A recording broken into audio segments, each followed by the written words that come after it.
Muy buenas tardes, los saludo Oscar Sarabia de la Asociación Civil Compras Estatales en el seminario que hemos programado para esta tarde y tiene como título La importancia de la aplicación supletoria de la Ley del Procedimiento Administrativo General en las contrataciones públicas, un caso real resuelto por el Tribunal de Contrataciones del Estado. Y este seminario se coorganiza con el Estudio de Abogados Sumaeta, siendo justamente su socio fundador, el abogado Leonardo Sumaeta, quien se va a encargar de exponer el tema de esta tarde. Ya hemos tenido el gusto de tener un visita a diálogos con Leonardo en alguna otra oportunidad en el que ustedes han participado y conocemos pues de su capacidad, ¿no? Y que es una persona que tiene las cualidades suficientes para poder desarrollar el tema que nos está convocando. Leonardo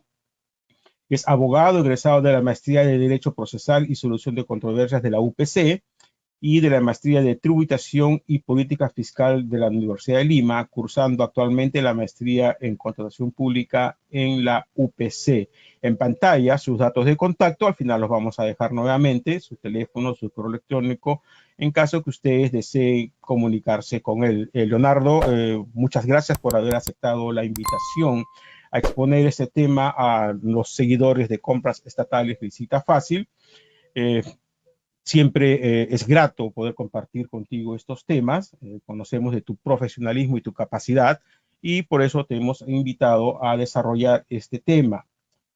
Por favor, tus saludos a nuestros asistentes e inmediatamente desarrollas el tema. Muchas gracias, amigo. Los dejo con Leonardo. Muchas gracias a ti, Oscar, por la invitación y muchas gracias y ante todo buenas tardes con todos los asistentes y todas las personas que nos ven y nos escuchan. Como bien dijiste, el tema que nos ocupa el día de hoy y en virtud del cual estoy aquí amablemente invitado por tu persona, tiende justamente a desarrollar lo que normalmente no se avisora o no se le da la relevancia que realmente tiene. O sea, es la aplicación de la Ley de Procedimiento Administrativo General dentro del marco de la normatividad de la contratación pública peruana. Desafortunadamente tenemos una visión segmentada, hablo desafortunadamente y fundamentalmente de los operadores logísticos, respecto a que la Ley de Procedimiento Administrativo General, o la LPAG, digamos que ocupa un lugar por debajo del escaño donde se encuentra la normatividad de contratación pública. Y ello muchas veces trae problemas respecto a la forma en que se debe resolver de manera adecuada situaciones que en realidad son sencillas de ser resueltas, ¿no? Entonces, de este modo, con esta pequeña introducción, voy a iniciar justamente el caso que nos ocupa, pero haciendo el análisis metodológico de la situación que se presentó, porque es un caso que lo vio el estudio del cual pertenezco desde sus orígenes, me refiero desde el procedimiento contencioso, llamémoslo así, a nivel del Tribunal de Contrataciones Públicas. Entonces, y eso es importante, ¿por qué? Porque se trataba de la pérdida de una buena pro, y todo parte de esta premisa, ¿no? La primera disposición complementaria y final del tubo de la Ley de Contrataciones, que establece, ¿no? Establece que el tubo, o sea, la Ley de Contrataciones del Estado y su reglamento prevalecen sobre las normas de la LPAG. Y bueno, y siguen con las demás normas de derecho público y sobre aquellas de derecho privado que sean aplicadas. Esta norma, en realidad, genera una prevalencia, como su propio nombre lo dice, que suele ser engañosa.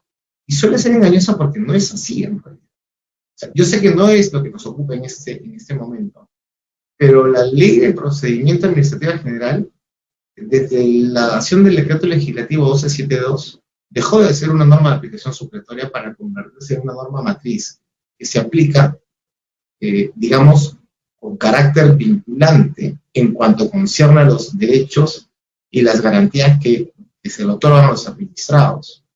Entonces, su supletoriedad es muy acotada. Entonces, es por eso que cuando uno lee, por ejemplo, esta primera norma del TUO, esta disposición primera, complementaria y final del TUO, se pone a pensar, ¿y dónde queda el artículo 2, numeral 2, del título preliminar de la ley de la LPAG, que textualmente dice de que ninguna norma especial, léase, ley de contrataciones del Estado, puede restringir o imponer menos garantías que las establecidas en la propia LPAG. No olvidemos que la LPAG es una norma que forma parte del bloque de constitucionalidad, no porque lo diga uno, sino porque así lo ha establecido el Supremo Intérprete de la Constitución, ergo el Tribunal Constitucional.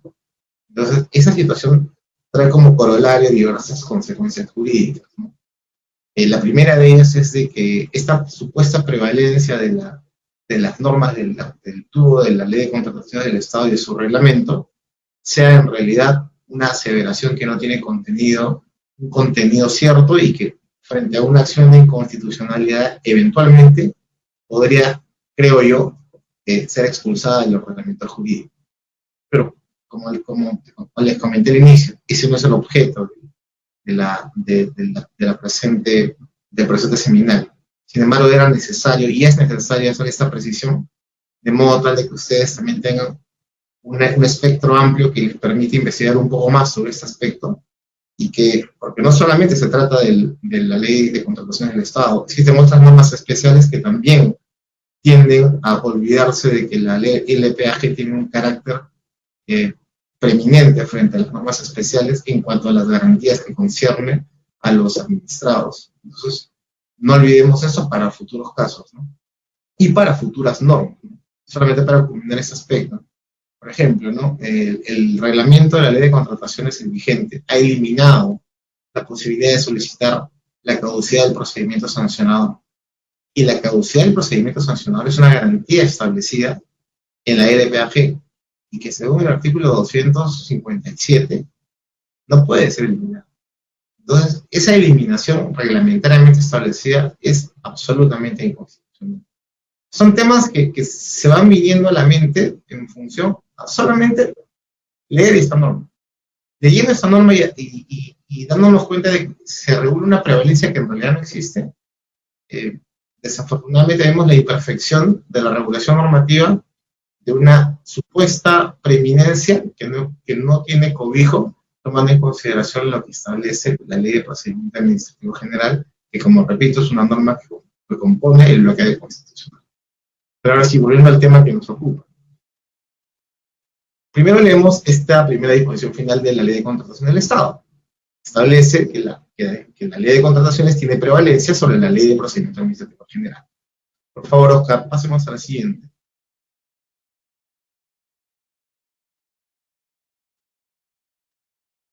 Luego, y esta es digamos la que va centrando el argumento de la disposición anterior, esa es la primera disposición complementaria final del reglamento de la Ley de Contrataciones, establece en lo no previsto en la ley y el reglamento son de aplicación supletoria las normas de derecho público y solo en ausencia de estas las de derecho privado.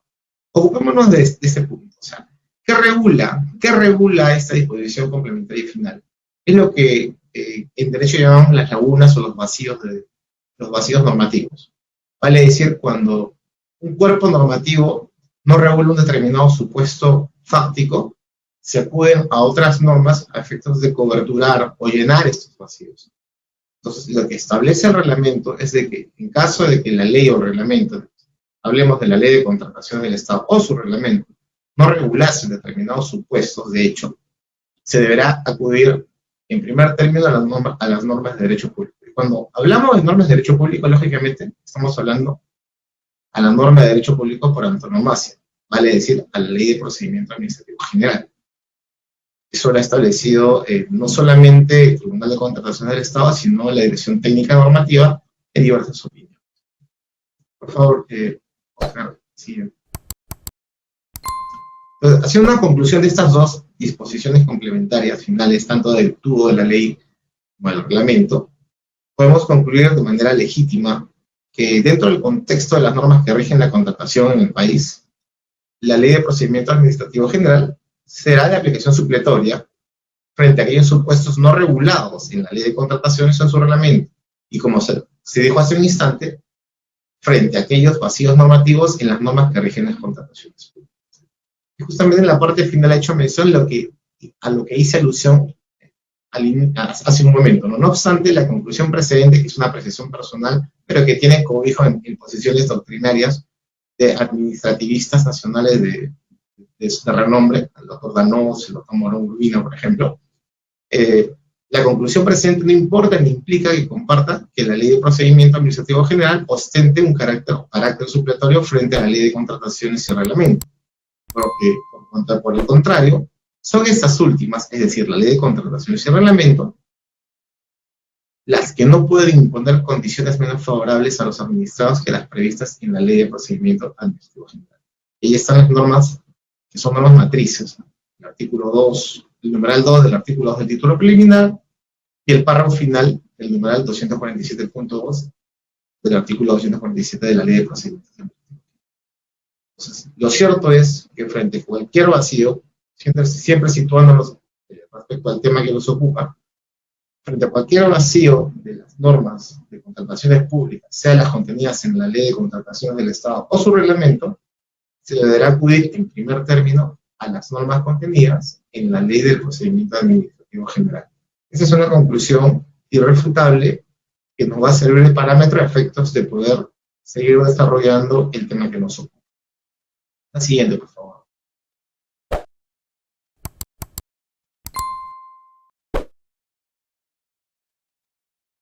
Ahora bien,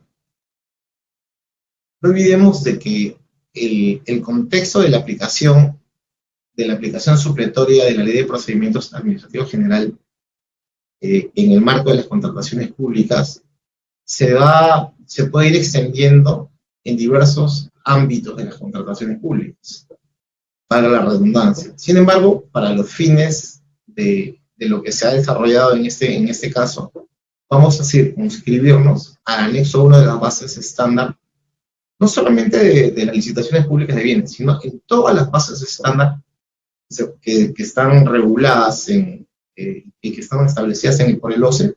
Existe este anexo 1 que contiene un aspecto que es medular y que no se modifica en ninguna de ellas.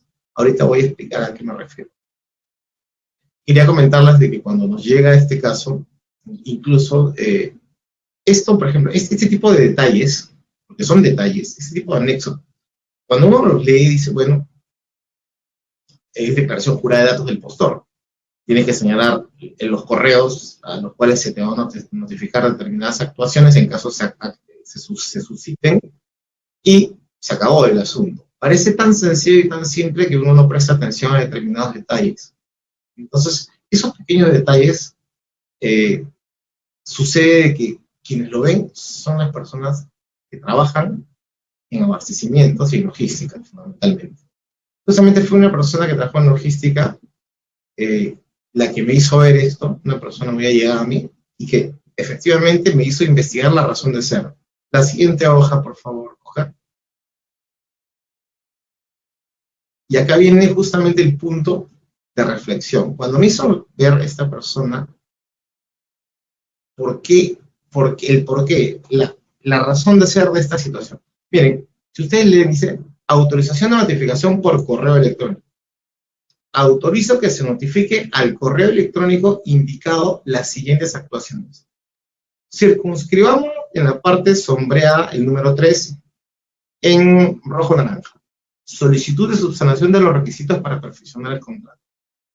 Esa solicitud de subsanación para perfeccionar el contrato está en todos y cada uno de los anexos 1 de las bases estándar establecidas por el OCE. Eso no varía. Y también lo que está más abajo, sombreado en verde. Asimismo, me comprometo a remitir la confirmación de recepción en el plazo mínimo de 2 días hábiles de recibida la comunicación. Y también la parte de abajo en azul, que está sombreada en naranja. La notificación dirigida a la dirección de correo electrónica, que dice importante, se entenderá válidamente efectuada cuando la entidad reciba acuse de recepción. O sea, la importancia de estos 3, bueno, al menos de la parte sombreada en verde y la parte sombreada en naranja, es capital. Y es capital porque, aunque parezca trascendente a primera vista, es lo que define o lo que puede determinar que una declaración de pérdida de buena pro sea indebida o sea debida. Y ahora, seguidamente van a entender por qué efectúo esta afirmación. La siguiente, por favor.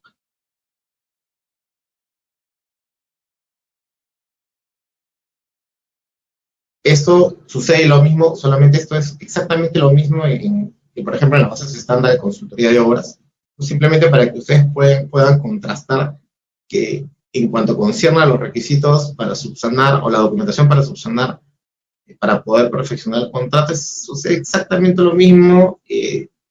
El compromiso para confirmar la recepción en el plazo máximo de 2 días y el efecto y cuándo se entenderá válidamente efectuada la notificación por parte de la entidad, todo es exactamente lo mismo.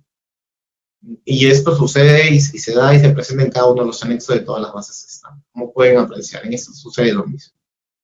Es exactamente lo mismo en todos y cada uno de los anexos 1 de cada una de las bases estándar establecidas por ellos. La siguiente, por favor. Entonces, lo que sigue es analizar qué establece el artículo 141, que es el procedimiento para el perfeccionamiento del contrato. Bueno, ¿qué es el inciso A? Establece, dentro del plazo de 8 días hábiles, siguientes al registro en el que se hace, del consentimiento de la buena pro o de que ésta haya quedado administrativamente firme, el postor ganador de la buena pro presenta los requisitos para perfeccionar el contrato, en un plazo que no puede exceder de los 2 días hábiles siguientes de presentados los documentos, la entidad suscribe el contrato o notifique la orden de compra o de servicio, según corresponda. U otorga un plazo adicional para subsanar los requisitos. Esta parte es importante. ¿Y por qué lo he subrayado en negrita? ¿Por qué? Si ustedes se percatan, U otorga un plazo adicional para subsanar los requisitos. Entonces, y esto lo concatenamos con el anexo A. Entonces, lógicamente, llegamos a la conclusión de que la forma de notificar este plazo adicional es a través de la remisión del correo electrónico al correo electrónico proporcionado por el postor al momento de llenar el anexo número 1, donde está la declaración de datos del postor, de la declaración jurada de datos del postor. Entonces, e incluso dice, el que no puede exceder de 4 días, se refiere al plazo otorgado, el plazo adicional otorgado para subsanar los requisitos, contados desde el día siguiente de la notificación de la entidad. Qué importante, la pregunta es, ¿desde cuándo se computa el plazo?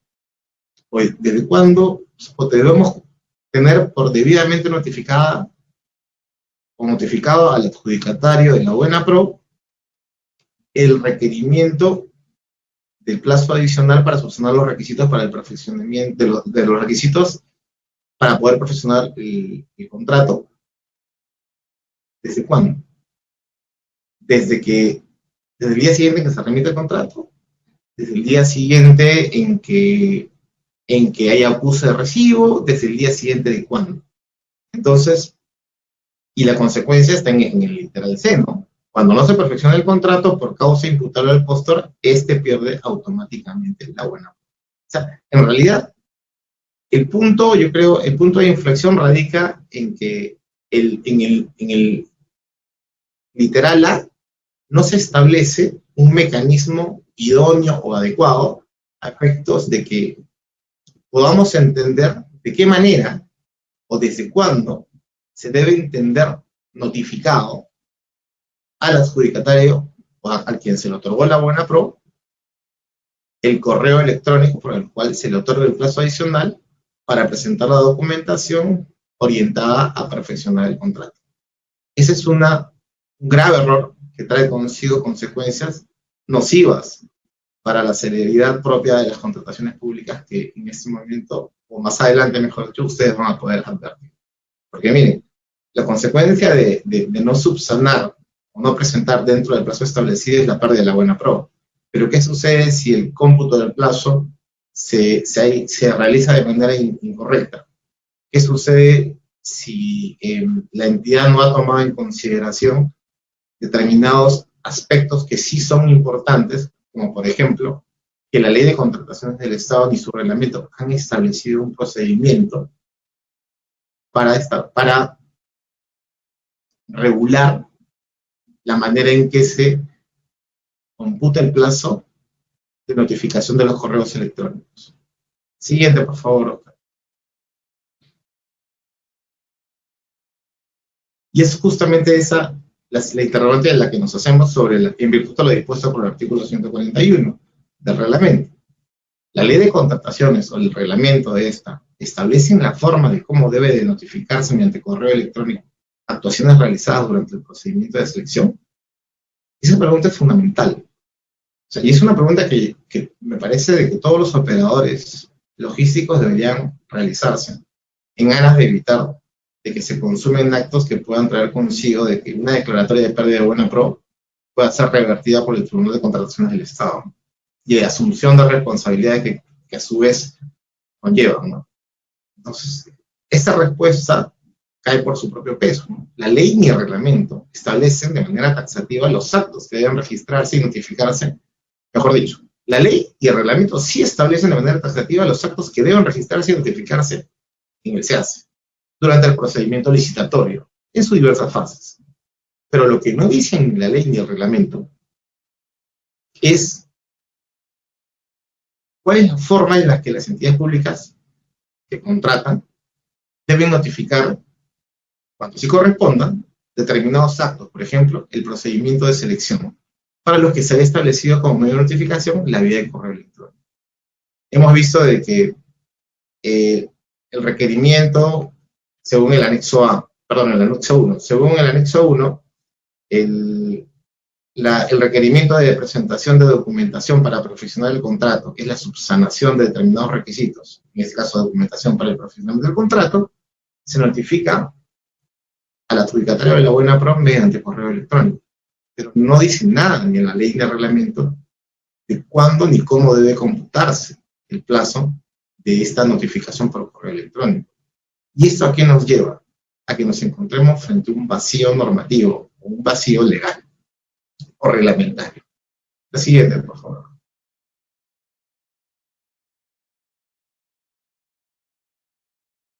Entonces, tomando en consideración la primera disposición, tanto del TUDO de la Ley de Contrataciones como del reglamento, entonces la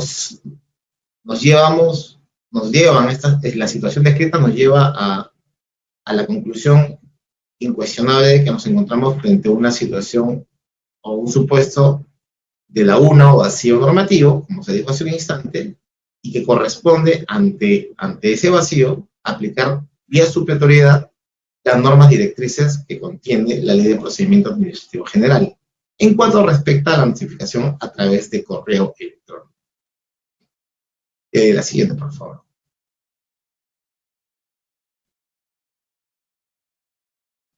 Y acá viene justamente, y esto es de suma importancia, porque yo considero que a partir de aquí vamos a entender incluso la razón de ser del anexo 1. ¿Qué dice el artículo 20 de la LPAG? Modalidades de notificación. Y leámoslo así, ¿no? El 20.1 dice, las notificaciones son efectuadas a través de las siguientes modalidades según este respectivo orden de prelación. Miren, el 20.11 dice, notificación personal al administrado interesado o afectado por el acto en su domicilio. Ahora veamos el 20.4. El administrado interesado o afectado por el acto que hubiera consignado en su escrito alguna dirección electrónica que conste en el expediente puede ser notificado a través de este medio siempre que haya dado su autorización expresa para ello. Para este caso, no es de aplicación el orden de prelación dispuesta en el numeral 21. O sea, inmediatamente uno lee este dispositivo y se le viene a la mente el anexo 1. ¿Por qué? Porque cuando uno presenta la declaración jurada de datos del postor, lo que está haciendo está renunciando a que se notifique al domicilio físico y que se le notifiquen determinados actos, los precisados en el anexo 1, al correo electrónico fijado y consignado en el referido anexo. Dentro del mismo dispositivo se establece la notificación dirigida a la dirección de correo electrónica electrónico señalado por el administrado se entiende válidamente efectuada cuando la entidad reciba la respuesta de recepción de la dirección electrónica señalada por el administrado o ésta sea generada en forma automática por una plataforma tecnológica o sistema informático que garantice que la notificación ha sido efectuada. La notificación surte efectos el día que conste haber sido recibida conforme lo previsto en el numeral 2 del artículo 25. Antes de continuar, claro, tiene que haber una respuesta. Si, por ejemplo, si yo soy el adjudicatario de la buena pro, me llega el correo y respondo el correo, desde ese momento di acuse de recepción. Si tengo una plataforma donde dice, porque uno puede configurar su bandeja de correos electrónicos de ingreso o de entrada, correo recibido, acuso, recibo, recepción, etcétera, que son plataformas electrónicas. Desde ese momento se tiene como un acuse de recibo. Entonces, en cualquiera de esos dos escenarios, a partir de ese día se tendría por válidamente notificado. Son escenarios que se dan y que expresamente lo establece el artículo 20, numeral 20.4 de la LPAG. Más abajo dice, en caso de no recibirse respuesta automática de recepción, en un plazo máximo de 2 días hábiles contados desde el día siguiente de efectuado el acto de notificación vía correo electrónico, se procede a notificar por cédula conforme al inciso 20.11, volviéndose a computar el plazo establecido en el numeral 24.1 del artículo. ¿Qué quiere decir esto? Si en 2 días yo adjudicatario de la buena pro, no acuso recibo de la recepción, sencillamente la entidad que tiene que hacer es notificarme el requerimiento de subsanación de los requisitos faltantes o de los documentos faltantes para perfeccionar el contrato a mi domicilio. Porque así lo establece textualmente el artículo o el numeral 20.4 del artículo 20 de la LPAG. Pero hacen mención al numeral 2 del artículo 25. El siguiente, por favor.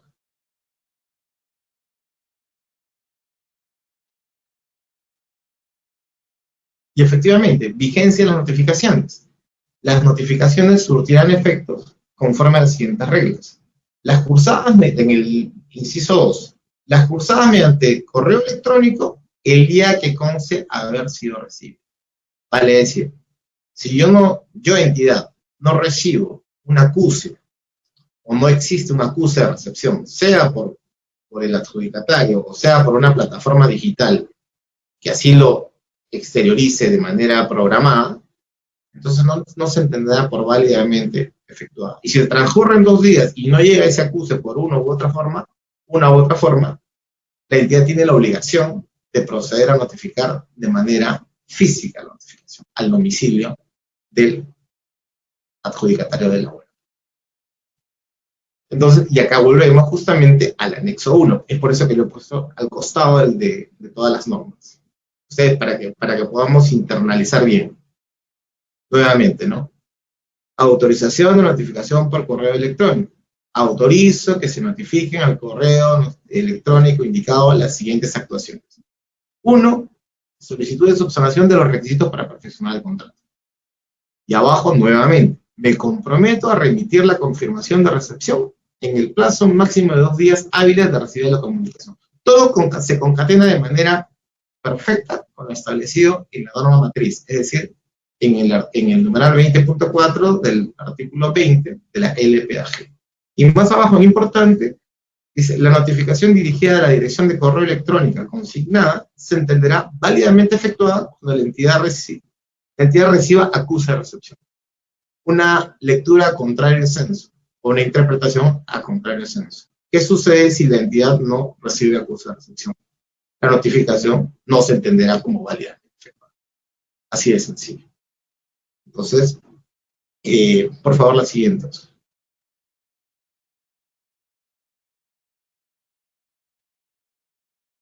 Bueno, esta es la parte teórica, que es importante, porque justamente acá viene, como les comenté, ¿no? al inicio, cuando se suscita este caso y uno comienza, porque el trabajo nuestro es justamente investigar y ver si hay antecedentes que nos puedan dar luces a efectos de poder encontrar formas disuasorias para que los vocales nos den una razón, los vocales del Tribunal de Contratación del Estado, no encontrábamos los insumos necesarios, ¿no? Sin embargo, gracias a esos datos que se nos proporcionaron, que fueron de suma importancia, y tomando en consideración que nada puede ser sin tener una razón de ser, se encontró justamente esta justificación que tiene, lógicamente, un soporte jurídico, ¿no? Y sobre la base de la exposición de estos agravios, que son justamente los que anteceden a esta página de la Filmina, o a esta página del PPT, el tribunal comienza el desarrollo, o de hecho, comienza a argumentar absorbiendo el agravio alegado por nosotros al apelar, y sostiene lo siguiente, ¿no? Habiéndose determinado que la notificación fue debidamente remitida al correo autorizado por el impugnante en su anexo 1, a fin de verificar que la misma haya sido válidamente recibida, cabe traer a colación lo señalado en las bases integradas, ¿no?, del procedimiento, las cuales, como parte del formato correspondientes al anexo 1, establecen que la notificación dirigida a la dirección de correo electrónico consignada se entenderá válidamente efectuada cuando la entidad reciba acuse de recepción. Y esto es importante, o sea, siempre tengámoslos en la cabeza. ¿Por qué? Porque no podemos seguir cometiendo esos errores. Me refiero a los logísticos, y además para los que no estamos en el sector público, esto es una herramienta importantísima. Importantísima. Asimismo, se observa que el último párrafo del citado formato hace referencia al compromiso que deben asumir los postores respecto a remitir la confirmación de recepción en el plazo de 2 días hábiles de recibir la comunicación. Sí, es un compromiso, pero yo creo que peca tanto de la LPAG como el mismo formato, porque es un compromiso que no tiene ningún tipo de sanción. Yo me puedo comprometer a hacer 1000 cosas, pero si no existe una sanción determinada, ¿de qué vale el compromiso? Es pírrico en realidad. Pero bueno, eso es justamente parte de lo que al final propondremos, ¿no?, como una colaboración para que fluya mejor la contratación pública en el Perú. Y prosigue el tribunal en el fundamento 20. ¿No? Lo antes señalado guarda concordancia con lo establecido en el numeral 2 del artículo 25 del tubo de la ley LPAG, que establece que las notificaciones cruzadas mediante correo electrónico, entre otros, surtirán efectos el día que conste haber sido recibidas. En esa misma línea, el numeral 20.4 del artículo 20 del tubo señala que el administrado interesado o afectado por el acto que hubiere consignado en su escrito alguna dirección electrónica que conste en el expediente puede ser notificado a través de este medio siempre que haya dado su autorización expresa para ello. Asimismo, indica que la notificación dirigida a la dirección de correo electrónica proporcionada por el administrado se entiende válidamente efectuada cuando la entidad reciba la respuesta de recepción de la dirección electrónica señalada por el administrado, o ésta sea generada en forma automática por una plataforma tecnológica o sistema informático que garantice que la notificación ha sido efectuada. La notificación surte efecto el día que conste haber sido recibida conforme a lo previsto en el numeral 2 del artículo 25. Siguiente, por favor.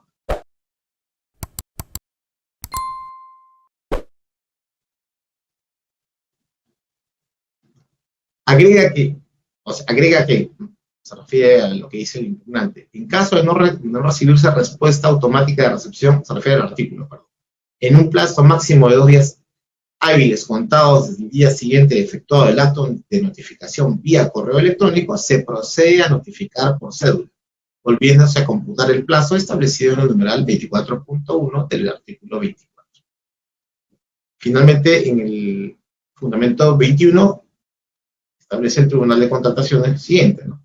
Teniendo en cuenta lo antes expuesto, habiendo comunicado a la entidad el 18 de julio del 2022 las observaciones para la suscripción del contrato mediante la notificación de correo electrónico debidamente autorizado por el impugnante, este contaba con el plazo de 2 días hábiles para remitir el acuse de recibo de la citada comunicación. Esto es hasta el 20 de julio de 2022, a fin que dicha notificación se tenga válidamente recibida. No obstante, en el presente caso, conforme a la comunicación por la entidad, a lo comunicado por la entidad, a través de sus informes legales, como en su participación en la audiencia pública del 31 de agosto de 2022, dicha institución, atendiendo a la necesidad y los plazos cortos con que cuenta la administración pública para el perfeccionamiento contractual, no confirmó haber recibido el acuse de recibo por parte del impugnante, lo cual ha sido afirmado por este último, quien ha señalado que nunca remitió la confirmación de la recepción de la carta por la cual se le comunicaron las observaciones a los documentos para la firma del contrato.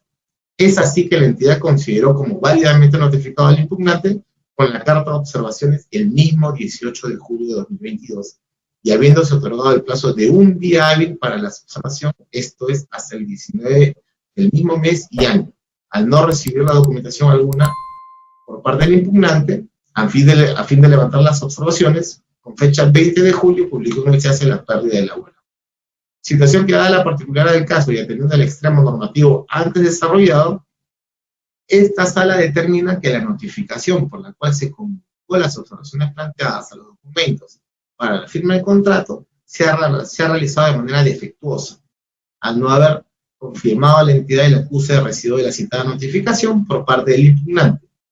Y además no obra en el presente expediente medio de prueba objetivo que permita advertir indubitablemente el momento en que el impugnante recibió el correo electrónico con las observaciones, motivo por el cual no se puede aplicar al presente caso la figura de saneamiento de la notificación defectuosa prevista en el artículo 27 del tubo de la LPA. Como ustedes pueden apreciar, lo que hace el tribunal es acoge en su integridad prácticamente los agravios denunciados al momento del apelar respecto a la aplicación supletoria de las normas contenidas en la LPAG en cuanto concierne a la notificación por correo electrónico. Y en la parte resolutoria, o en la cuasi parte resolutoria, concluye en lo siguiente. La siguiente diapositiva, por favor.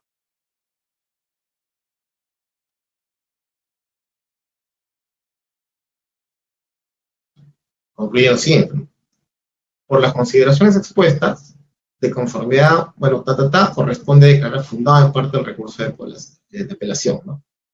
Y la parte neurálgica, disponiéndose que la entidad verifique la documentación presentada por este para el perfeccionamiento del contrato y, de ser el caso, comunique las observaciones de forma motivada al correo autorizado por el impugnante, de acuerdo a lo exigido por el numeral 2.4, requisitos para el profesionamiento del contrato establecido en las bases integrales del procedimiento de selección, otorgando el plazo respectivo para la subsanación de las observaciones advertidas, debiendo verificar además el acuse de recibo de dicha notificación dentro del plazo de 2 días hábiles por parte del impugnante, siendo que, de no contar con dicha respuesta, procederá con la notificación por cédula física, conforme a lo dispuesto en el régimen de notificaciones del tubo de la LPAG. O sea, clarísimo que para el Tribunal de Contrataciones del Estado, al no contar con una norma, me refiero, al no existir en la normatividad de contrataciones del Estado un dispositivo que regule de manera adecuada la forma en que se debe notificar correos electrónicos en supuestos como ese, por ejemplo, llegamos a un punto que es totalmente ilógico. Hay que notificar la subsanación de requisitos para el perfeccionamiento del contrato de manera física, es decir, a través de cédula, lo cual quiebra los principios de eficiencia, eficacia, celeridad, etcétera. Muchos principios de las contrataciones públicas. Celeridad no fueron parte, pero de hecho que sí. De hecho que sí. Entonces, este es un aspecto que en realidad, esta resolución me parece de que importa analizarla desde diversas ópticas, ¿no? No solamente porque marca una observancia importante de la supletoriedad bien entendida de la LPAG por parte del Tribunal de Contrataciones del Estado y su papel preponderante para resolver situaciones de injusticia, que era una clara injusticia la cometida por la entidad que dictó que dispuso la pérdida de la buena pro en este caso. Y fundamentalmente también me parece de que lo necesario acá, más allá de que estemos comentando una resolución, es proponer fórmulas de solución. Y creo de que la mejor fórmula de ver, la mejor fórmula la mejor manera de intentar ver de qué forma salimos de este entuerto, porque es un entuerto, es, yo me pregunto, y te pregunto, por ejemplo, a ti, Oscar, ¿cuál es el inconveniente, cuál es el grado de dificultad, cuál es el escollo para que la subsanación de los requisitos para profesional el contrato se registren en el SEAS? ¿Genera algún costo? Y al menos ya lo han dispuesto para el caso de del pronunciamiento por la ampliación de plazo en el 234-2022, ¿no? Ya se señala de que la notificación cuando el proveedor pide ampliación de plazo se haga a través del SEACE, porque también eso está generando y ha generado varios problemas con las ampliaciones de plazo, ¿no? Por indebidas notificaciones. Y ahí no se aplica la ley del procedimiento administrativo general, sino el Código Civil. Imagínense. Imagínate. Ya, o sea, supuestamente el OCE ya lo está haciendo para este procedimiento, así que no les costaría nada hacerlo también para la subsanación de observaciones a la presentación de documentos para la firma del contrato, ¿no? Justamente la idea final y reflexiva de mi intervención en esta parte al menos es esa, ¿no? Es ver de qué manera las personas involucradas en poner énfasis y en hacer llegar propuestas al OCE vean la necesidad de que justamente situaciones tan sencillas se solucionen a través del registro en el SEACE. Simplificarían y evitarían problemas que en realidad son muy sencillos de solucionar y evitaríamos, por ejemplo, ¿no? Una pérdida de buena pro. ¿Cuánto tiempo fueron 3, 4 meses de pérdida? Claro. No tiene sentido. En realidad, me parece de que, y esto solamente es una parte, o sea, hay un montón de problemas que se generan por la no aplicación de la LPAG, pero claro, en esa oportunidad nos hemos detenido en el anexo 1, ¿no? Y sobre ello es que se ha desarrollado la presente exposición. Y te agradezco una vez más, y bueno, ya no va a absorber cualquier pregunta.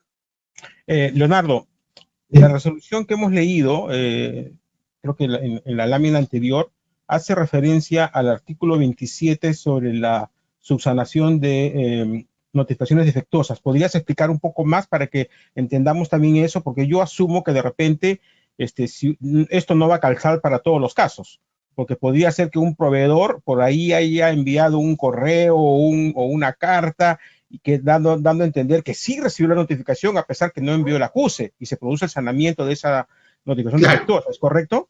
Lo que sucede es que como en el derecho existe lo que llamamos la convalidación. La convalidación puede ser expresa o tácita. O sea, en supuestos determinados, si yo, por ejemplo, presento un documento donde hago ver que he tomado conocimiento de que se me está requiriendo la presentación de requisitos para profesionar el contrato, o sea, ya esto es inaplicable, lógicamente. O sea, no hay forma de que me pueda colgar, por llamarlo de alguna manera, de esta forma de razonar. Entonces, la subsanación justamente tiende a eso. Lo que es convalidable es subsanable, lo que no es convalidable es insubsanable. ¿Qué hubiera pasado si el proveedor, por ejemplo, dice, sí, yo recibí el correo, pero no he enviado el acuse? Exactamente lo mismo. Eso es una convalidación expresa. Es una convalidación expresa. ¿No es cierto? Claro, es una convalidación expresa, porque yo estoy reconociendo de que recibí el correo. Pero acuérdate de que las normas existen, no son un fin en sí mismas. O sea, lo que quiere decir es de que el hecho de que exista una norma no quiere decir de que la norma vaya a preexistir o exista para cumplir y que se acabe en sí misma, sino cumple una finalidad que trasciende las normas. En este caso, la norma cumple un fin superior, que es un fin público. Entonces, ¿qué es lo que tutela? De que la persona a la cual se remite la comunicación vía correo electrónico tome conocimiento del contenido del correo electrónico.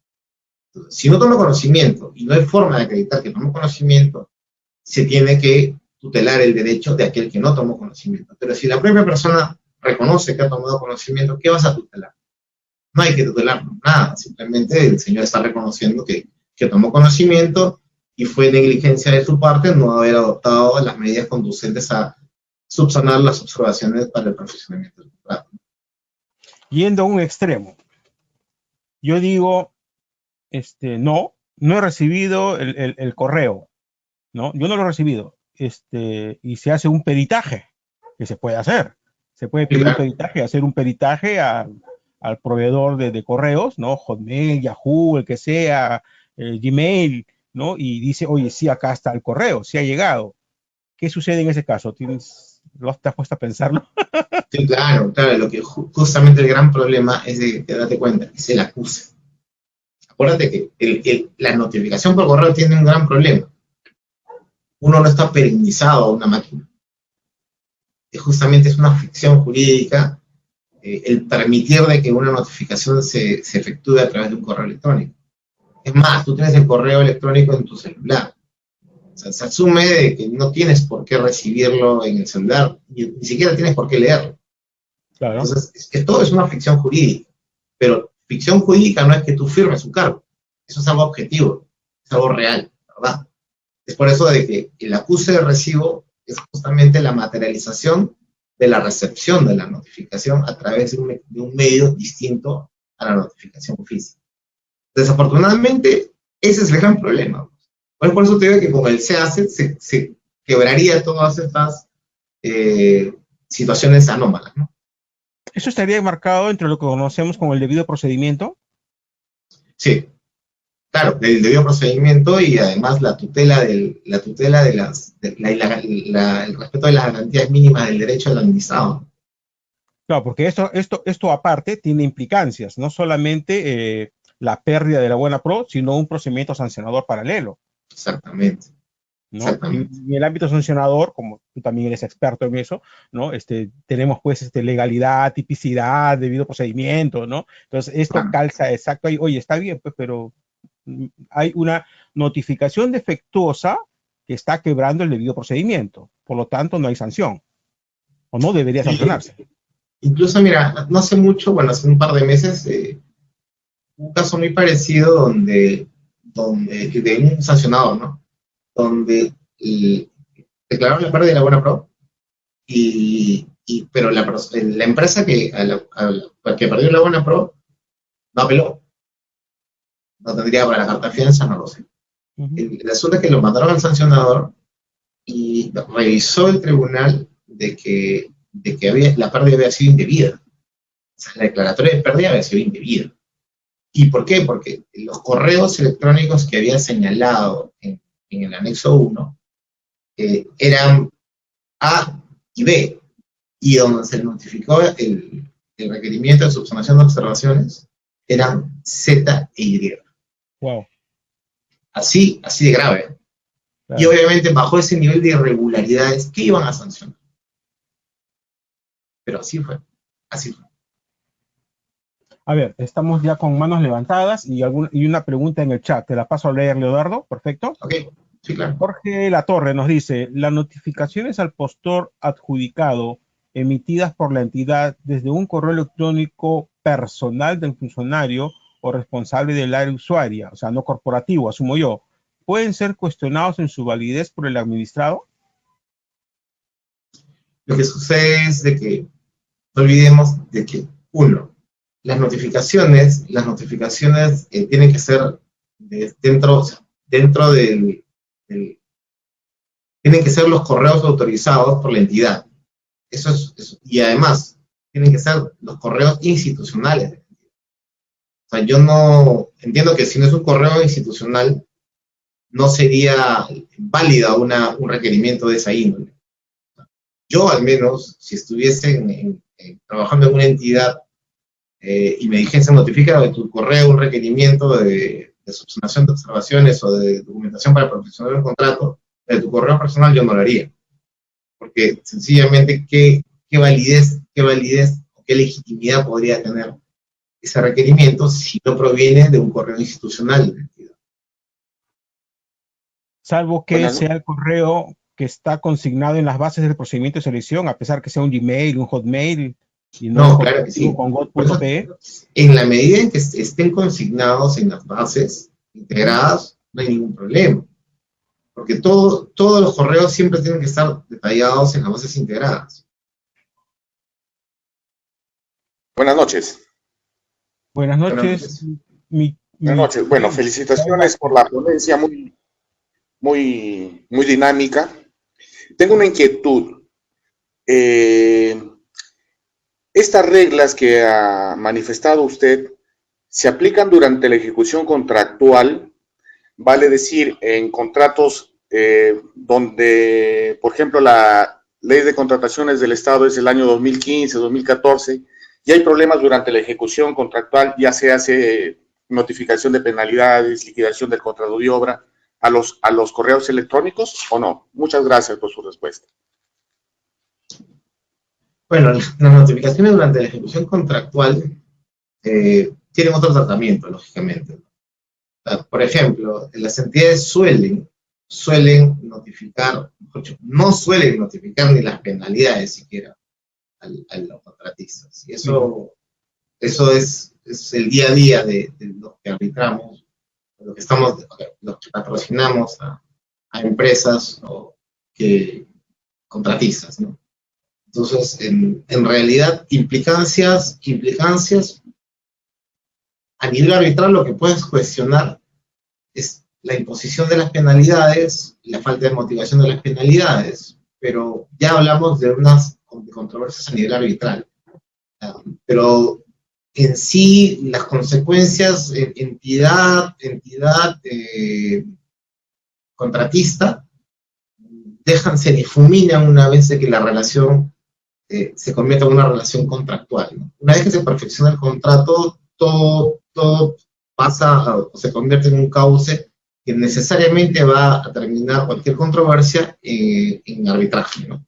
Y si, por ejemplo, ¿no?, como usted bien dice, si no te notifican o no nos notifican unas penalidades o no nos notifican determinadas actuaciones, pues eso va a generar indefensión, y la ausencia o la carencia de poder ejercer derechos trae consigo de que uno pueda cuestionarlo en la vía arbitral.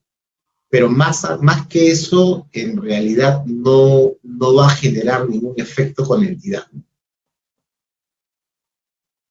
Ahora, hay opiniones del OCE que señalan que en la ejecución del contrato no aplica la LPGA, la Ley de Procedimiento General, no la LPAG, sino el Código Civil, ¿no? Pero el Código Civil también tiene un apartado que nos habla de las notificaciones.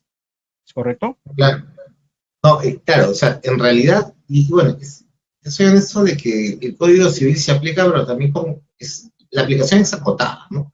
No es que uno diga se va a aplicar el Código Civil siempre. Se va a aplicar en la medida que no encuentre figuras que están reguladas en la ley de contrataciones y su reglamento. En esa medida vas a aplicar figuras del Código Civil. Pero lo cierto es que las notificaciones, la manera de notificar está regulada en el reglamento de la ley de contrataciones. Entonces, hay situaciones que están reguladas en el reglamento y que a la vez están reguladas en el Código Civil, que lógicamente tienes que aplicar la norma especial y no la norma general. Entonces, pero en sus matices esenciales, sí, como toda relación contractual tiene un agregado del derecho civil o el que se denomina derecho común. A ver, te leo una pregunta de Luis Enrique Mamani. Dice, ¿a qué llamamos correo institucional, o sea, correo con dominio propio? Bueno, el correo institucional, entiendo. Correo institucional es el correo de la entidad pública, ¿no?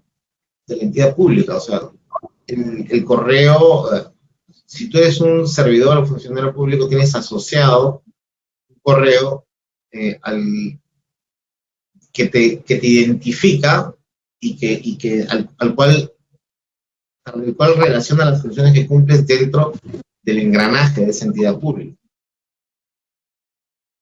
Más de eso, difícil que te pueda responder, no olvidé el nombre del caso. O sea, no necesariamente sería uno con dominio propio, ¿no? Un WordPress, por ejemplo, sino podría ser que de repente es de conocimiento público, ¿no? Que pueda estar en una página web, ¿no? Que se haya hecho pues, a un comunicado o que esté en las bases, ¿no? Este es el correo que vamos a utilizar, ¿no? Me imagino que ahí, en ese caso, sí tiene validez, ¿no?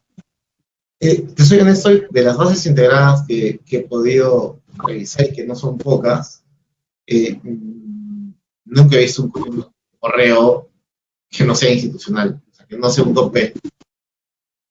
Pero no, eso no implica de que no se pueda dar, ¿no? En la medida que esté en las bases integradas, es válido, ¿no? O que estuviera en la web, de repente, ¿no? De repente Sí, en la claro, web, eso ya sí, se claro, entiende que ese es el correo oficial, pues, ¿no? claro. Perfecto. Tenemos una pregunta de Christian Howdy. Cristian, ¿puedes formular tu pregunta, por favor? Cristian. Sí, doctor, muy buenas noches. Muchas gracias por la ponencia, muy interesante. Sí, me consulta la siguiente. Bueno, en atención a lo que usted muy bien ha expuesto, ¿no? Sobre el tema de los plazos y las notificaciones y la acuse de recibo, ameritaría, ¿no? O sería necesario que se modifique el artículo referente a plazos y procedimientos para el perfeccionamiento del contrato de reglamento, porque dice claramente, ¿no?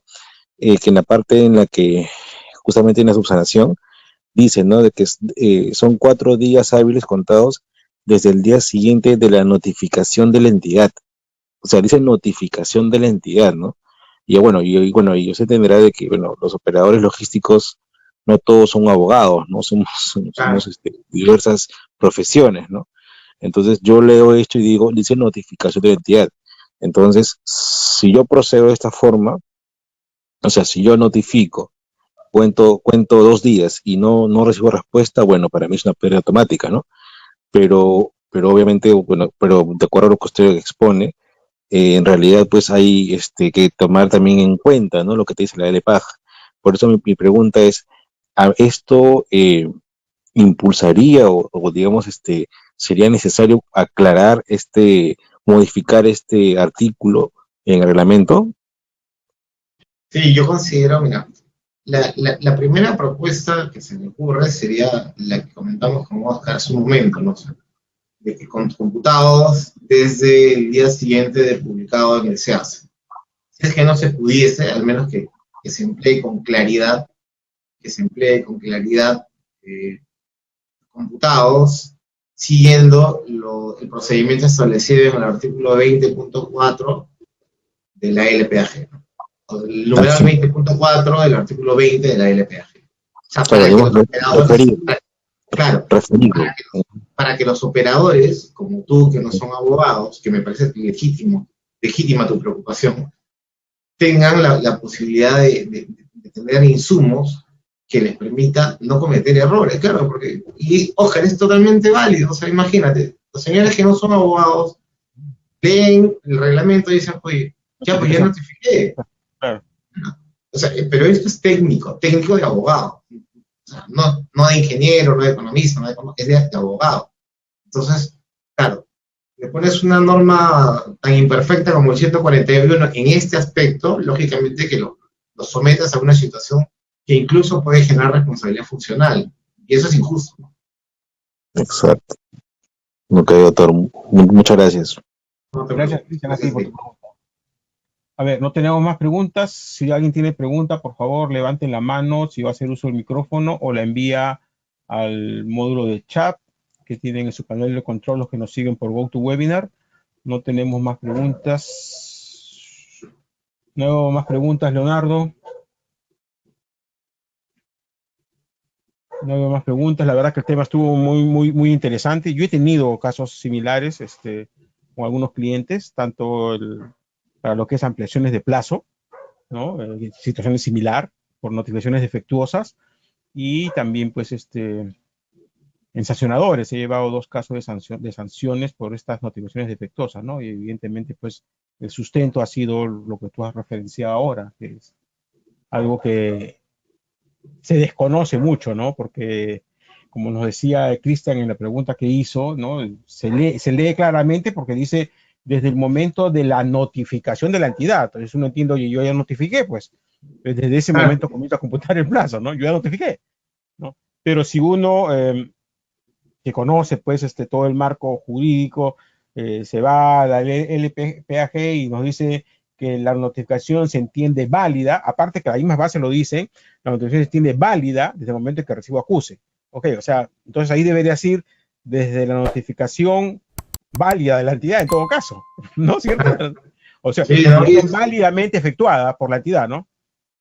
pero igual, o sea, lo llevas a un círculo vicioso porque en la medida en que tú no le das mención a un dispositivo que sea expreso, que sea claro, notificación válida es un término genérico, ¿no?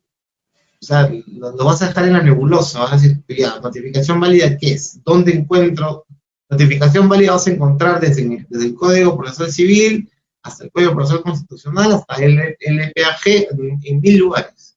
Entonces, es mejor poner las cosas con su nombre y con su número, ¿no? Para que las personas que son los que ven, ese es su día a día, ¿no? Ese es el día a día. Por ejemplo, mira, y también hay otra, un poco comentando, hay otra de que a los amigos logísticos les va a encantar, es sobre los horarios de notificación, ¿no? Los horarios de notificación de las comunicaciones, ¿no? Por ejemplo, es unas resoluciones que han salido del tribunal, bueno, ya hace buen tiempo, ¿no? ¿Hasta qué hora puedes notificar determinadas resoluciones? Hasta la hora en que atiende. O sea, una resolución, por ejemplo, un requerimiento, igual, un requerimiento de estos, de subsanación. Si lo notificas imaginemos de que una entidad X, ya, el PRONIS, trabaja hasta las 5:30, horario institucional, ojo, que sea 5:30, y notificas a las 5:45. Por correo. ¿Cuándo se tiene por notificado? O sea, ¿cuándo se tiene por remitido el correo? No notificado, remitido el correo. Al día siguiente. Al día siguiente. Claro. ¿Pero por qué? Por la LPAG. Exacto. Está fuera del horario de atención. Por el horario de atención. Ahora, ¿eso aplicaría también para el administrado? No, para el administrado no. Para el administrado, acuérdate que justo lo que comenté al inicio, las garantías. Acuérdate que la LPAG se ha convertido en una norma tuitiva del administrado. Y eso es fundamental entenderlo. El administrado hoy en día ya tiene mayor protección. Ya no es como antes. O sea, una vez que entró en vigor el 1272, que fue en diciembre del 2016, en la Ley de Procedimiento Administrativo General se convirtió en una norma tuitiva, protectora, garantista del administrado. Eso no opera para el administrado. El administrado tiene protección. La entidad sí tiene que cumplir de manera clara y puntual las obligaciones y las funciones establecidas en la LPAG. Imagínate que sea una carta que sea el segundo día que tienen para observar documentación y no toman en consideración esta norma. Del horario, de los horarios que tienen que cumplir para que sea válida la remisión de las comunicaciones.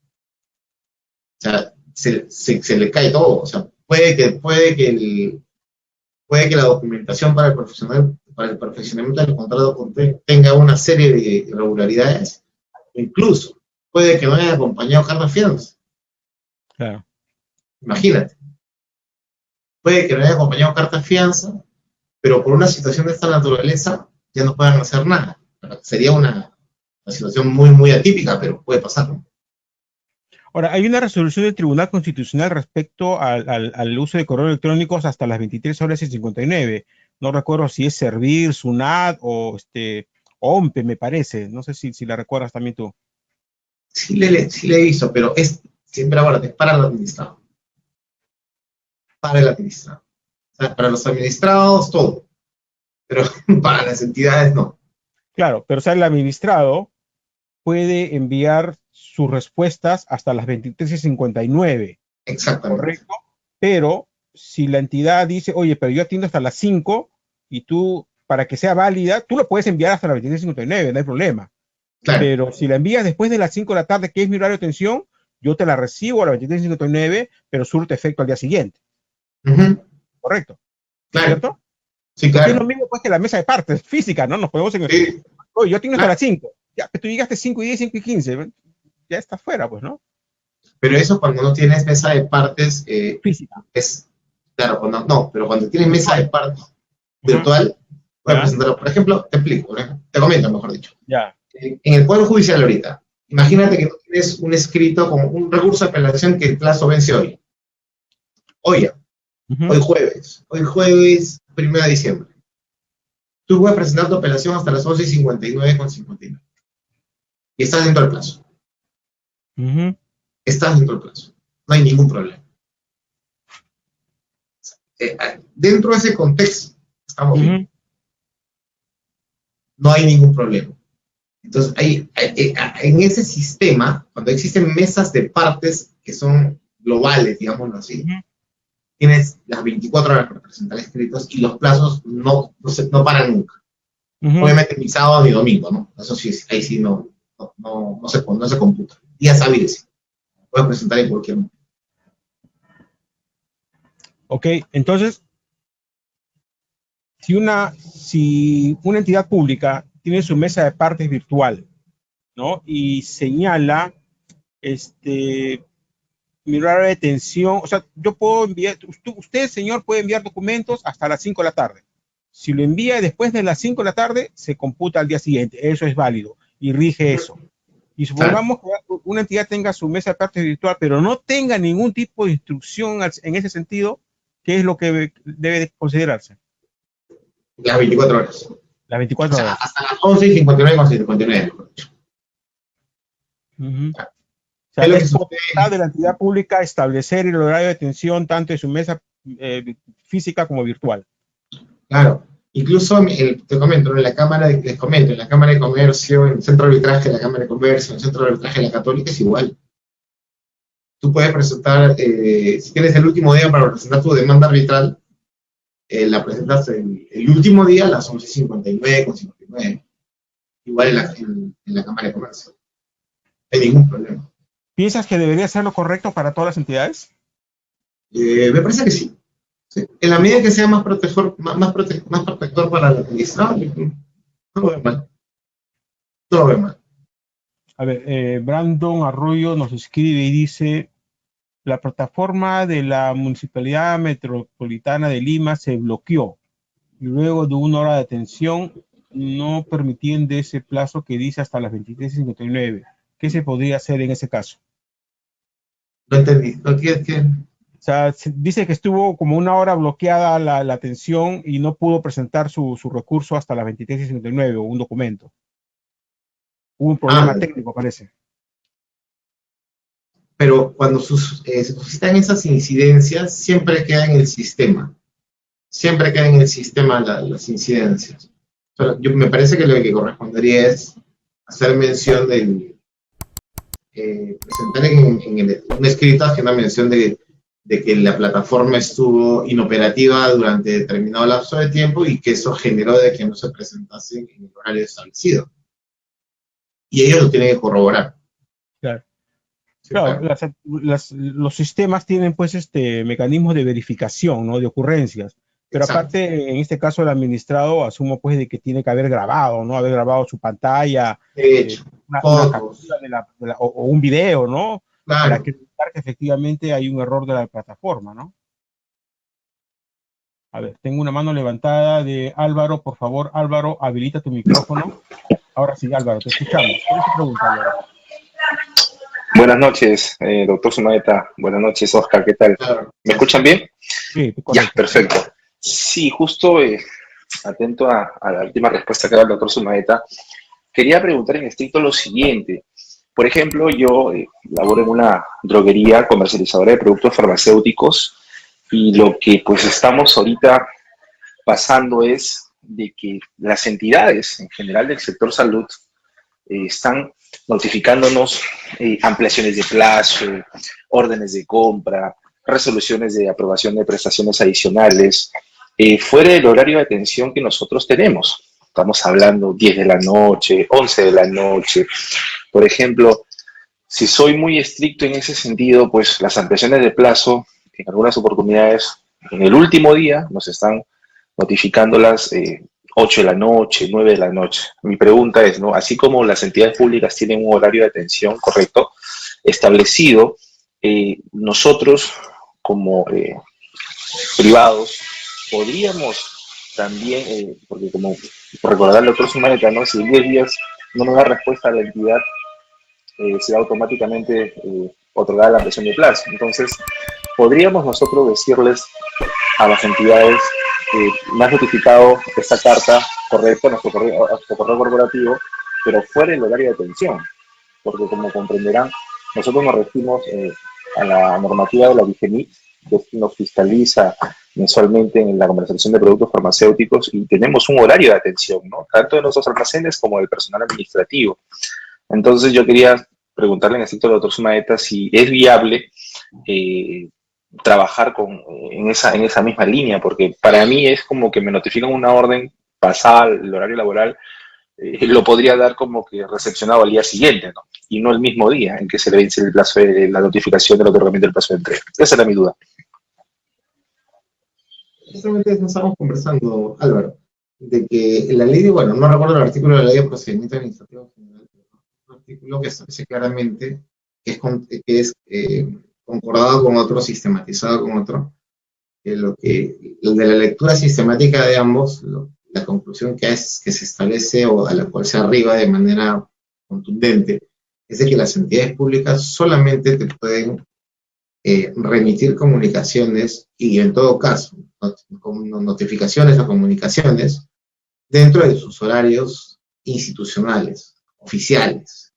Entonces, cualquier notificación remitida, por ejemplo, si te han notificado después del horario de ellos, entonces, lógicamente, se deberá entender que han sido recepcionados al día siguiente para ti y para ellos.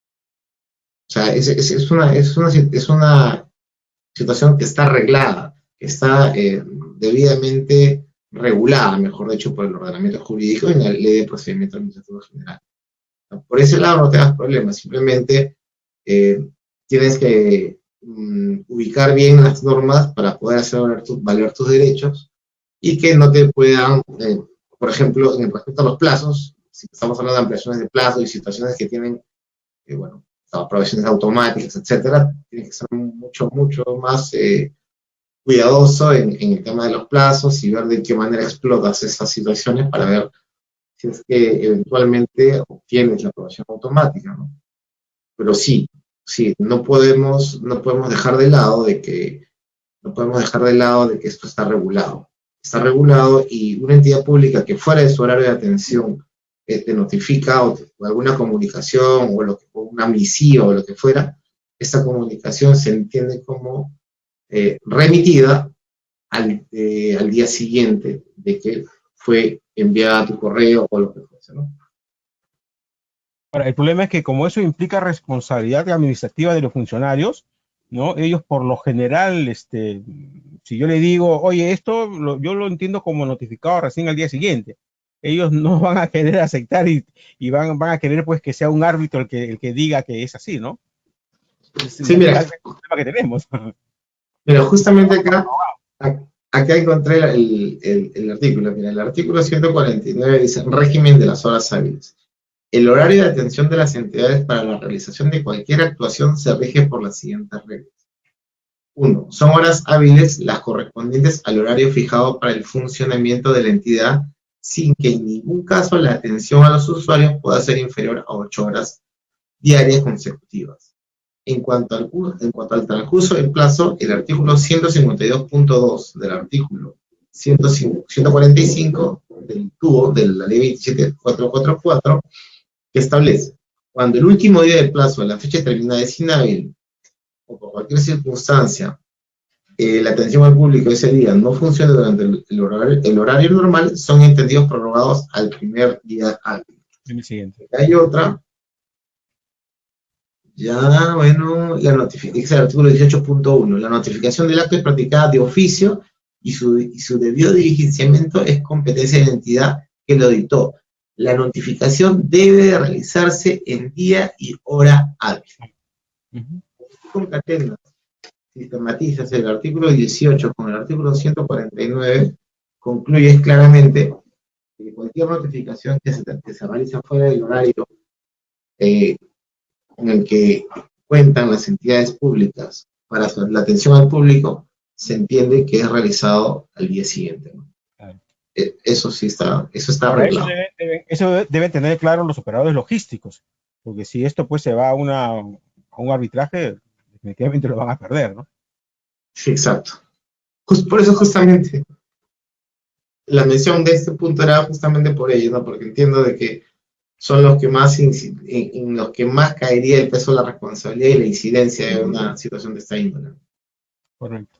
A ver, todavía estamos con unos minutos. ¿Tienes minutos todavía, no?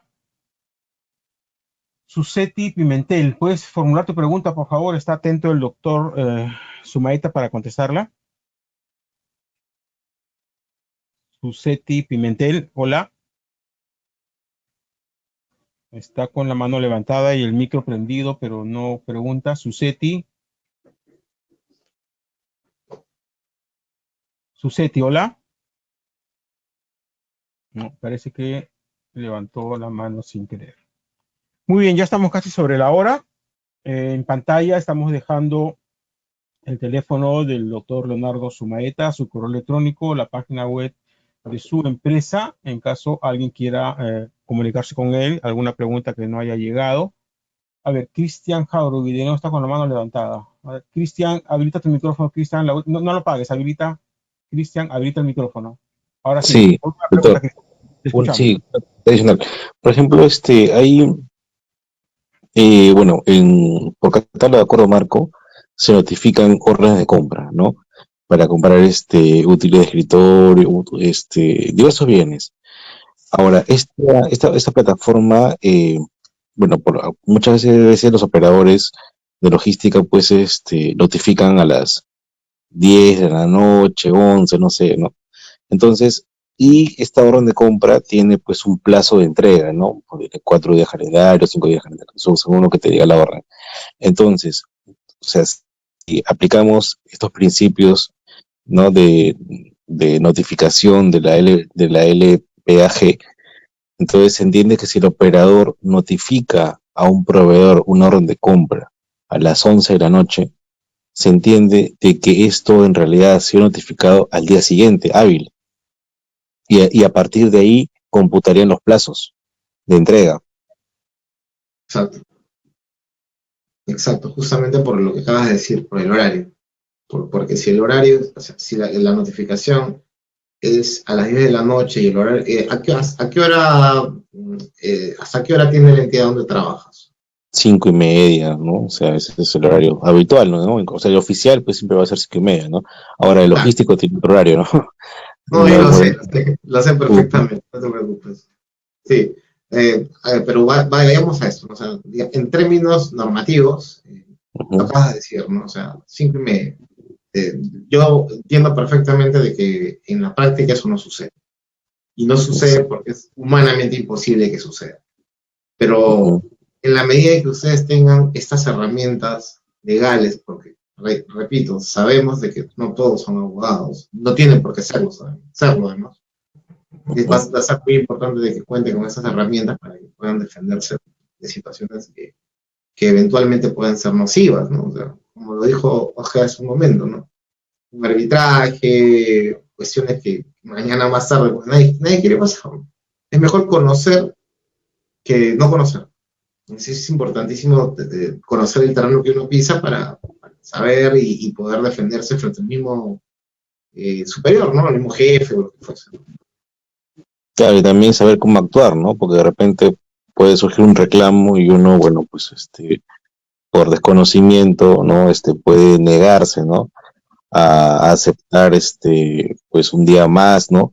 Porque por lógica, ¿no? O sea, en realidad la orden ha sido notificada o debe considerarse notificada el día siguiente. Entonces, obviamente, pues ahí corre un día más. Y si probablemente en el plazo, se puede generar una controversia, ¿no? No, sí, está muy, muy bueno, muy interesante, doctor. Muchas gracias. No, bien. Ahora, en el caso de acuerdos marcos, hay que tener en cuenta algo, salvo que la verdad que yo no soy experto en acuerdos marcos, salvo que la misma normativa del acuerdo marco, porque se hace a través de una plataforma especial, ¿no? Y esa plataforma especial de repente sí señala de que las notificaciones pueden ser las 24 horas, ¿no? Eso sí, no me atrevo a precisar eso, ¿no? Más bien, por si acaso, la próxima semana, justamente, para los que nos están siguiendo todavía, tenemos el tema compras públicas a través de los catálogos electrónicos de acuerdo marco. Y tenemos a un expositor justamente de Perú Compras, es el licenciado Álvaro Alonso Coral Obispo, especialista en implementación de catálogos electrónicos de la Central de Compras Públicas Perú. Así que creo que de Perú Compras, Central de Compras Públicas de Perú Compras. Así que esa pregunta creo que la próxima semana se la trasladamos a nuestro invitado, porque podría ser, de repente no, podría ser que el acuerdo marco, el convenio que se firma o la misma plataforma en su directiva de uso, ¿no? Señale que la entidad pública puede enviar una orden de compra o una orden de servicio a través de esta plataforma las 24 horas del día y sentir notificadas en el mismo momento de que se publica en la plataforma, porque no es como un correo, por el caso que hemos estado viendo es de un correo electrónico, pero acá no es que se notifique la orden de compra por un correo electrónico, sino a través de una plataforma, lo mismo que se hace. ¿Qué opinas? Interesante. ¿No? Porque Voy a entrar para escucharlo. Es lo mismo que el se hace, ¿no? En el se hace, la notificación no es que si a las 5 de la tarde te notifican a cualquier hora, ¿no? Claro. Pero en todo caso, la pregunta del amigo sirve mucho porque, al menos más allá de las compras corporativas, o sea, más allá de eso, lo cierto es de que ha entendido cuál es el punto. El punto Exacto. es, eso es lo que al menos me deja tranquilo, ¿no? El punto es ese, ¿no? O sea, el próximo viernes va a ser jueves. El jueves de 6 a 7 y media tenemos compras públicas a través de los catálogos electrónicos de acuerdo marco. Y la semana siguiente tenemos a un funcionario de Indecopi que va a exponer sobre libertad de la libre competencia en las compras públicas. El 29 tenemos otro tema de resolución del contrato y el 22 todavía lo tengo libre. Estamos buscando un expositor, todavía no me confirman. Hemos hablado con el doctor Ricardo Salazar, estoy esperando su confirmación, a ver si el 22 lo tenemos como invitado. En pantalla los correos de contacto de nuestra institución, mi teléfono personal, mi correo, aquellos que quieren comunicarse conmigo. Y Leonardo, te agradezco mucho, siempre, la verdad que siempre es muy grato e ilustrativo poder tener estas charlas contigo. La verdad que la ponencia ha sido excelente, ¿no? Te agradezco mucho tu disposición, ¿no? Y la capacidad con que llevas estos temas. Seguimos en contacto. Te doy unos minutos para que te puedas despedir de los que nos siguen y gracias a todos ustedes también. No, gracias a ti, Oscar, y gracias a todos los que nos han acompañado. Nada, simplemente la última reflexión es que sé que gran parte de los que están aquí presentes, escuchándonos y viéndonos, trabajan en el sector público, que siempre tomen en consideración que hay que tomar en cuenta y hay que avisorar que la repercusión de conocer las normas, por más que no seamos abogados, es importante. La ley, fundamentalmente el reglamento, tiene demasiados vacíos, tiene demasiadas, tiene falencias que de alguna u otra manera la Dirección Técnica Normativa y el propio tribunal tratan de ir cubriendo, pero es materialmente imposible cubrir todo. Entonces, este tipo de eventos nos ayudan a ir conociendo esas falencias e ir conociendo también cómo poder proteger situaciones o protegernos de situaciones que puedan ser nocivas a cada uno de nosotros y en todo caso para salvar situaciones, por ejemplo, los que trabajamos en el sector privado para conocer estrategias nuevas para tener éxito en nuestro campo y para lo que trabaja el sector público, cómo evitar que se consumen actos que puedan ser perjudiciales. Una vez más, muchas gracias y gracias a ti. Gracias, Leonardo. Nos seguimos en contacto, no sé, estimados amigos, muchas gracias por habernos acompañado. No se olviden que la próxima semana tenemos compras públicas a través de los catálogos electrónicos de acuerdo marcos que va a exponer un especialista de Perú Compras. Los esperamos el próximo jueves. Que tengan un buen fin de semana. Nuevamente, gracias por acompañarnos. Gracias, Leonardo. Hasta otra oportunidad. Gracias. Cuídense.